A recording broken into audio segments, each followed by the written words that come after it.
So guys, we have two big stories in the YouTube boxing scene that I want to cover today. First up, we have Deji once again being exposed by old coaches. Had a coach called Solomon, I believe. Basically what happened was Deji left that guy's camp to join Daly's camp. And obviously Deji's response to this was he wasn't being pushed enough and he needed a change. We respected that, we understood that. But now it's come out from that same trainer that he's basically made an expose video on Deji. And honestly, I kind of am not surprised. Like, I love Deji, but I want him to fight again. I think he can win at some point in his life, but he doesn't have that mentality. He doesn't have that ability to go all the way, to make it to that championship level mentality that you need, that KSI has, that Jake Paul has. A lot of what he told us in the video was kind of what we had heard about Deji, that he was lazy,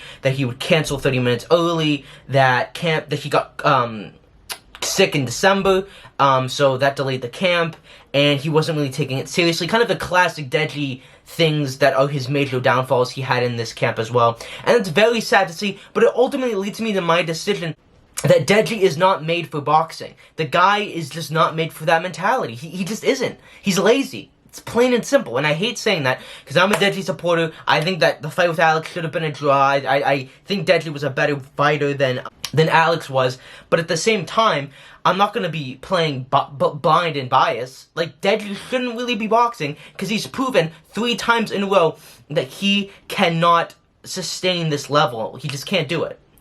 And so Solomon had some videos of Deji sparring that I thought were quite interesting, and here they are. At the waist, kind of like a Pernell Whitaker style, which is a great thing. It's a natural ability that he has, and I wouldn't want to take it away from him. And the only issue is that when you have a fighter that reads that, like my fighter does in Riyadh, because I schooled them to keep him on the end of a long arm, you can't just stay there, you know. If a fighter commits and you dip underneath, it's not a problem. You can dip underneath and now you're in close. As you saw on Fight Night, Alex was committing with his right hand, which was making it easy for Deji to then pivot off and get under. But when you've got a fighter, as you can see here with Riyadh, who's keeping him on the end of the shot, he's landing shots after that because Deji is staying in that same position already. But as we can see from the footage... Yeah, not great. What Solomon was saying about how Deji would dip down a lot, so I guess that's a tendency that Deji has.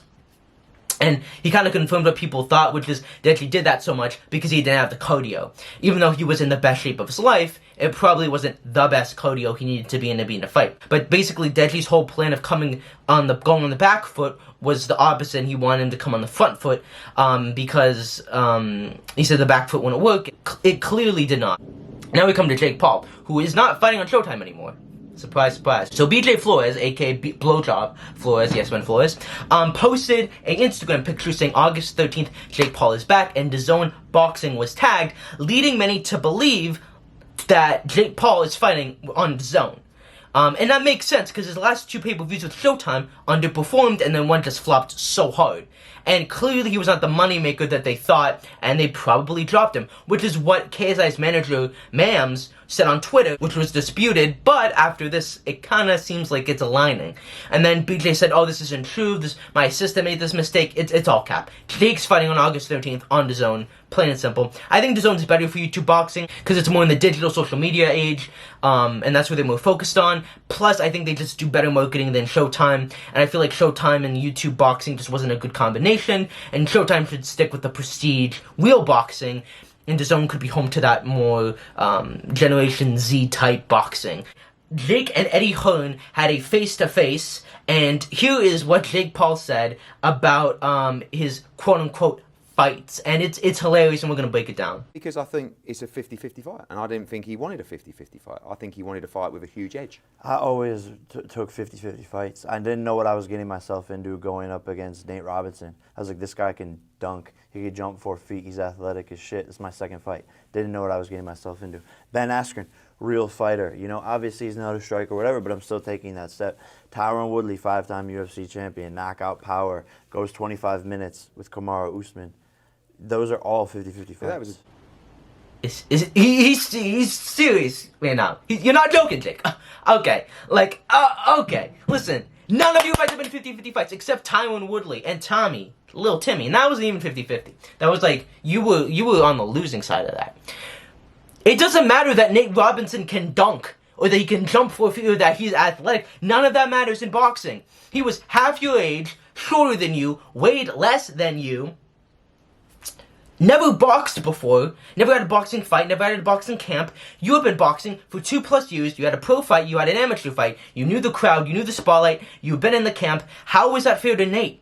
It wasn't. And he had plenty of better opponents to face, like Faye Sensei, like Josh Buchner. But oh wait, you didn't take those fights. Even your own coach said in your own video, and I'm not even going to put it on there because you can either believe me or not, there was no purpose and there was no, they would gain nothing from fighting Nate. They gained nothing. And that wasn't a 50-50 fight. Everyone, if you look at the footage from Jake to Nate, everyone's like, Jake's gonna win. Ben Askren and Nate were both YouTube level boxers. By the way, Dylan Moran, who you publicly was making fun of, who's Conor McGregor's sparring partner, called you out for a spar, dog style, and you didn't accept that. And then he was in talks to fight with you in April, and you denied that. Perfect fight, you didn't take it. But you fought Ben Askren, who had hip surgery, older than you, weighed less than you, was shorter than you, and I mean, come on, Jake. I mean, how Jake knew that he was gonna win this fight? Cause just look at Ben Askren.